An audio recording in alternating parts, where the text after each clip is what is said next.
Derrière la maison de la culture, il y avait des champs avec des vaches. Et les gens habitaient là parce qu'en fait, ils trouvaient du travail, d'accord, certes, mais après, il fallait qu'ils se logent.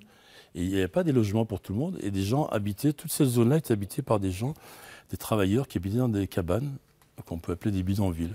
L'écoute est attentive. Ce matin, au lycée Les Eaux Claires, il y a cours de littérature et société. Ahmed Kalouaz, écrivain, est questionné sur l'un de ses ouvrages, Une étoile aux cheveux noirs.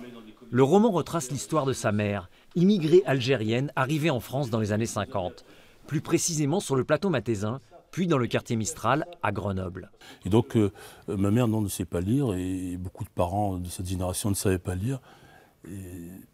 Donc quelqu'un lui l'a lu, je pense que des gens lui l'ont lu, ça je le sais, mais moi non. À travers l'histoire d'une mère, c'est l'histoire avec un grand H qui est évoquée, celle de milliers d'hommes et de femmes déracinés. Elle est le reflet de toute une génération de femmes et j'ai trouvé ça vraiment touchant qu'il utilise sa maman comme reflet de plusieurs personnes.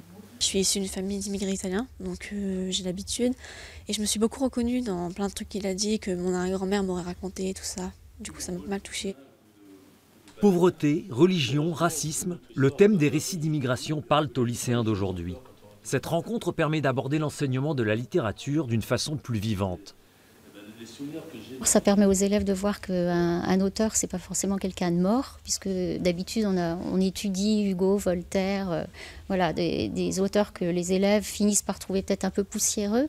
Donc là, ils rencontrent quelqu'un en chair et en os. On se dit que ce qu'on a écrit, c'est pas vain. Quand on voit tout à l'heure, il y avait des élèves qui avaient les yeux comme ça, brillants de bonheur ou de plaisir, avec l'idée de faire dédicacer un livre. On dit tiens, c'est quand même... Et ça balaye un peu cette idée qui voudrait que les élèves ne lisent plus, que les élèves ne lisent moins.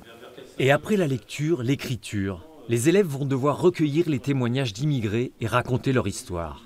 De quoi faire naître peut-être des vocations d'écrivains.